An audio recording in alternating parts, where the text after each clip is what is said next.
Hello friends, welcome back to my channel passion for literature. और आज इस video में हम बात करेंगे व्हाट इज अ मास्क, की definition, characteristics and examples of masque. इस वीडियो में हम बात करेंगे कि मास्क क्या है, उसकी डेफिनेशन, उसकी विशेषताएं और फेमस जो मास्क हैं उनके बारे में हम बात करेंगे। देखते हैं। सबसे पहले मास्क की डेफिनेशन हम देख लेते हैं। मास्क किसे कहते हैं? मास्क बेसिकली मखोटा होता है। इंग्लिश में देख लेते हैं क्या होता है। The masque was a kind of dramatic entertainment popular in the age of Shakespeare. और एक टाइप का ड्रामेटिक नाटकीय एंटरटेनमेंट होता है जो कि शेक्सपियर के टाइम पे, विलियम शेक्सपियर के टाइम पे बहुत ज्यादा फेमस था। इट वॉज कॉल्ड अ मास और मैस्कुरेड because the actors wore masks or wizards on their faces। इसको मास्क इसलिए कहा जाता था क्योंकि जो एक्टर्स थे जो परफॉर्म करते थे मास्क, वो अपने फेस के ऊपर एक मास्क और एक मखोटा पहनते थे, इसलिए इसको मास्क कहा जाता है। In the beginning, it was merely a series of dances which also illustrated some story as in dumb show। Starting में जब ये स्टार्ट हुआ मास, तो इसके अंदर ए सीरीज ऑफ डांसेस होते थे which also illustrated some story, और उसके अंदर एक स्टोरी जो है उसका वर्णन किया जाता था। जैसे कि एक डम्प शो होता है, एक मूक शो जिसको बोलते हैं, जिसके अंदर बोला नहीं जाता, बस एक्ट के थ्रू जो है एक स्टोरी रिप्रेजेंट की जाती है, उस टाइप का ये स्टार्टिंग में था। बट ग्रेजुअली, परंतु धीरे धीरे, it came to be a play, एक प्ले, एक नाटक के रूप में ये शुरू हुआ। With a good deal of music, बहुत ही अच्छे टाइप का इसके अंदर म्यूजिक इंक्लूड होने लगा, डांसिंग, डांस होने लगा, एंड सीनिक डिस्प्ले, और जो सीनरी थी वो दिखाई देने लगी, इसके अंदर दिखाई जाने लगी। तो ये सारा होने लगा। Ben Jonson was its chief exponent, and the mass spent by him are still good entertainment। Ben Jonson जो है इसका मेन बनाने वाला माना जाता है। And the mass spend by him, और उसके द्वारा लिखे गए जो मास हैं, आर स्टिल गुड एंटरटेनमेंट, वो आज भी एंटरटेनमेंट का बहुत अच्छा सोर्स है।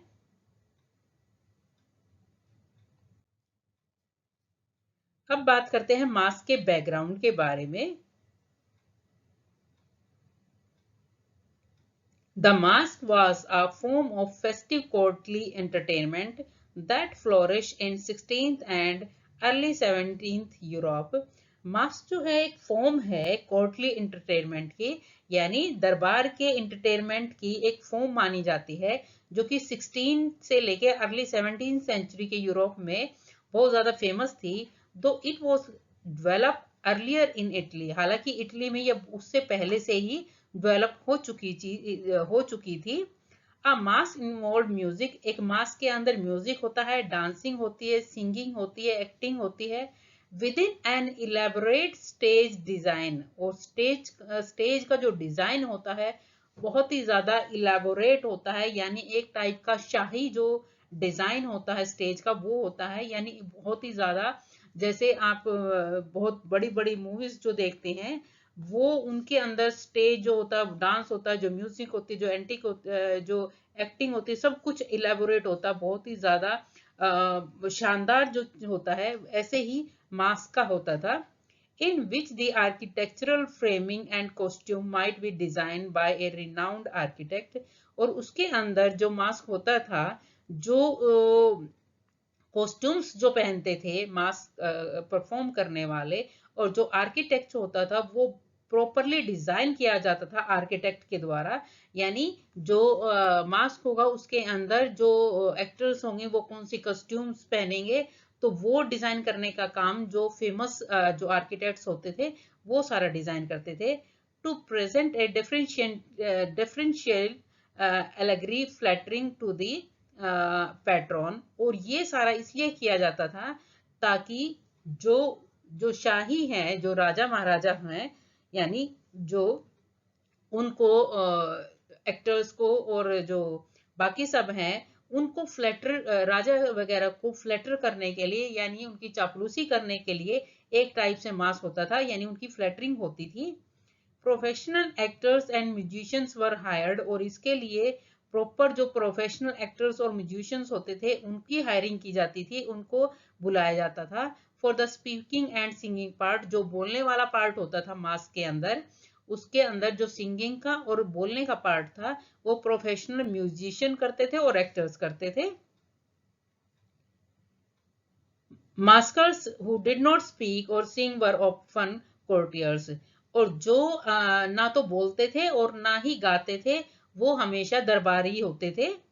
The English Queen Anne of Denmark frequently danced with her ladies in mass between 1603 and 1611. 1603 और 11 के बीच में क्वीन एन जो थी डेनमार्क की, वो जो उनके मास होते थे परफॉर्म करने थे तो उनमें डांस करती थी अपनी लेडीज के साथ। And Henry eight and Charles first, Henry eight और Charles first of England performed in the masque at their court, उन्होंने भी परफॉर्म किया है जो भी उनके कोर्ट के अंदर जो मास्क होते थे उनके अंदर। और एक बार यूजीसी नेट ने यही क्वेश्चन पूछा था कि चार्ल्स फर्स्ट कौन से किंग थे जिन्होंने अपने मास्क के अंदर परफॉर्म किया था, तो चार्ल्स फर्स्ट जो है इसका राइट आंसर था। मास्क फेमस डिजाइनर्स वर्थ, और जो मास्क के फेमस डिजाइनर्स थे गिउलियो रोमानो एंड इंडिगो जोन्स, ये दो फेमस डिजाइनर थे उस टाइम पे मास्क के।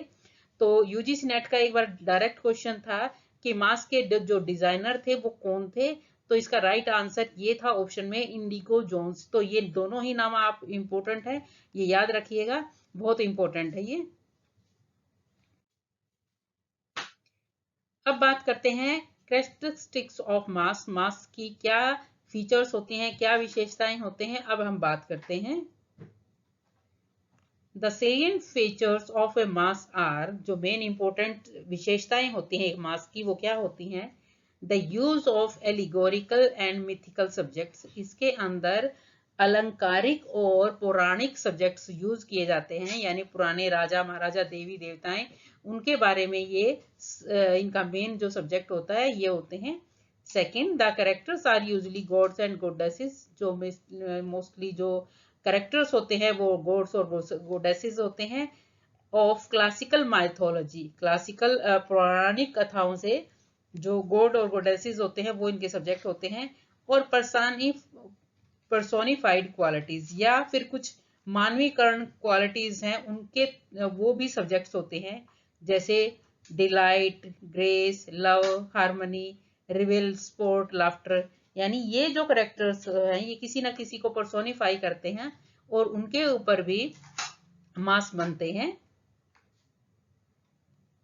नेक्स्ट करेक्टरिस्टिक्स हैं, the number of characters is usually small and often equally divided between male and females, जो करेक्टर्स होते थे मोस्टली वो स्मॉल करेक्टर्स होते थे और उनको मेल और फीमेल में डिवाइड किया जाता था।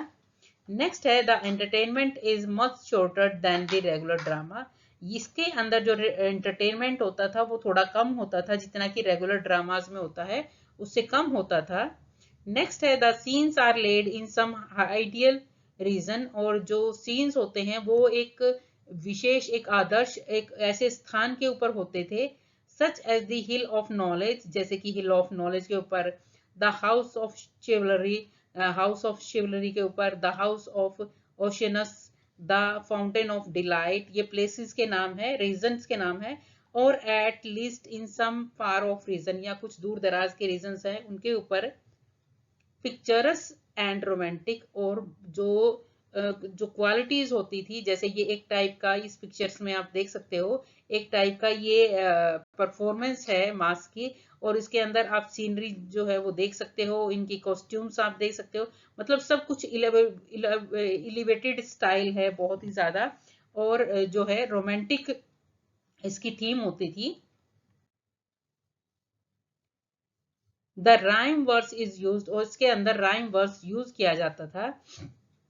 नेक्स्ट है the mass were performed privately, और जो मास है उनको प्राइवेट रूप से परफॉर्म किया जाता था। And the actor and actresses were amateurs, और एक्टर और एक्ट्रेसेस जो हैं वो अपनी मर्जी से इनके अंदर परफॉर्म करते थे। Next is their object was usually to celebrate marriage in high life, और उनका मेन ऑब्जेक्ट होता था कि जो कोर्टली लाइफ होती है उनके अंदर जो बिग मैरिजेस होते हैं उनको सेलिब्रेट करना। दे वर रिटर्न फॉर पर्टिकुलर ओकेजन, और वे किसी पर्टिकुलर ओकेजन के लिए राइट किए जाते थे। Hence they were characterised by music, इसलिए उनके अंदर म्यूजिक भी होता था। And dance used on A lavish scale, यानी बहुत बड़े स्केल पे जो म्यूजिक और डांस होता था वो इसके अंदर यूज किया जाता था। नेक्स्ट क्वालिटी है most costly and elaborate scenery. इसके अंदर जो सीनरी होती है वो बहुत ही ज्यादा कॉस्टली होती है और बहुत ही ज्यादा इलेबोरेट होता है, मतलब उनको बहुत ही ज्यादा बढ़ा चढ़ा के किया जाता है। And costume were employed so that the mass were characterised by the speckle and scenic display, और उनकी जो जो मास के अंदर परफॉर्म करते थे उनकी कॉस्ट्यूम्स जो होती थी वो भी बहुत ज्यादा कॉस्टली और बहुत ही ज्यादा शानदार होती थी, ताकि देखने वालों को पूरा मास जो है वो देखने वालों को बहुत ही ज्यादा ये शानदार लगे।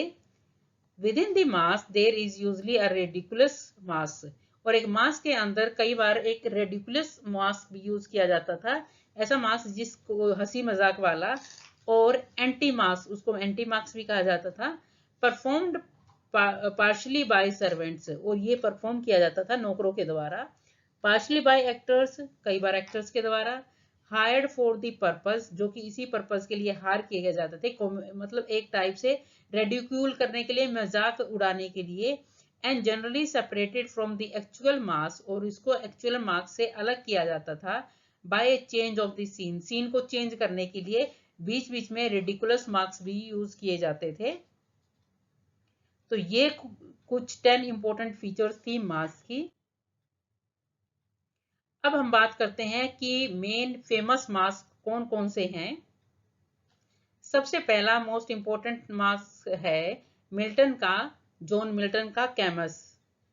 बहुत ही बार इंपॉर्टेंट है और बहुत बार नेट में पूछा जाता है कि जो आपको सीरीज दी जाती है, कई बार तो डायरेक्ट पूछ लिया जाता है जॉन मिल्टन का फेमस मास कौन सा है, तो कैमस है। उसके बाद आपको 3 और 4 मास दिए जाते हैं और उनमें से पूछ लिया जाता है कि कौन सा मास इसमें से कौन से राइटर का है, तो इस तरह से। उसके बाद सेकंड नंबर पे है Cupid and death. Third number पे है the death of Dido. Fourth number पे है the triumph of beauty. Fifth पे है the triumph of peace. Number 6 पे है द शिफर्ड्स पैराडाइज। सेवेंथ पे है the judgment of Paris. Eighth पे है love and glory.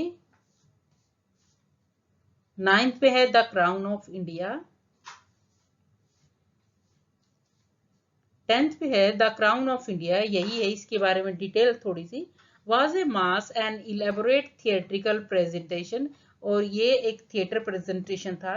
Stage in 1912, जो 1912 में परफॉर्म किया गया।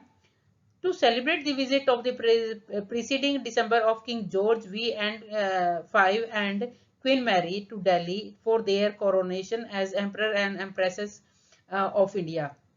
जब किंग जॉर्ज और क्वीन मैरी जो है राजा और रानी बने थे, प्रिंसेस एम्परर और एम्प्रेसेस बने थे इंडिया के, तब उनके लिए स्टेज परफॉर्मेंस हुआ था 1912 के अंदर। उसके बाद एक क्वेश्चन ये भी पूछा जाता है कि विलियम शेक्सपियर का कौन सा वर्क है जिसके अंदर मास्क यूज हुआ है, मास्क का सीन है, तो ये मिड समर नाइट्स ड्रीम है जिसके अंदर मास्क का सीन है, तो ये भी आपको याद रखना है। अब जो मोस्ट इंपॉर्टेंट मास्क के अंदर जो कंट्रीब्यूशन है वो सबसे ज्यादा कंट्रीब्यूशन है बेन जॉनसन का, और बेन जॉनसन ने बहुत सारे मास्क राइट किए हैं, तो बेन जॉनसन के लिए अलग से एक वीडियो भी बनाना पड़ेगा उनके मास्क के लिए। तो कुछ इंपॉर्टेंट मास्क जो है वो मैं बता देती हूँ। सबसे पहले उनका मास्क है द कोरोनेशन ट्रम्प और द किंग्स एंटरटेनमेंट, ये इनका मास्क है विद थॉमस डेकर, और ये उन्होंने थॉमस डेकर के साथ राइट किया था। कई बार क्वेश्चन यही पूछ लिया जाता है कि थॉमस डेकर के साथ बेन जॉनसन का कौन सा मास्क है, तो ये था द कोरोनेशन ट्रम्प और द किंग्स एंटरटेनमेंट। नेक्स्ट है a private entertainment to the king and queen on May Day. The entertainment of the Queen and Prince Henry at Althorp, the satire. The Mask of Blackness. Hi Manny. The entertainment of the kings of Great Britain and Denmark. The Mask of Beauty. The Mask of Queens. The Hue and Cry after Cupid. तो ये कुछ famous Ben Jonson के marks हैं। इसके अलावा भी Ben Jonson के बहुत सारे फेमस मार्क्स हैं। तो वो मैं बेन जॉनसन का जब वीडियो बनाऊंगी तो उसमें कवर करूंगी। तो आई होप वीडियो स्टूडेंट्स के ये वीडियो आपके लिए काफी हेल्पफुल रहेगी मास्क टॉपिक को कवर करने के लिए, और इसमें से कई बार इंपॉर्टेंट क्वेश्चंस पूछ लिए जाते हैं। तो आई होप ये वीडियो आपके लिए काफी हेल्पफुल रहेगी। Please do like, share and subscribe my channel passion for literature. Thank you.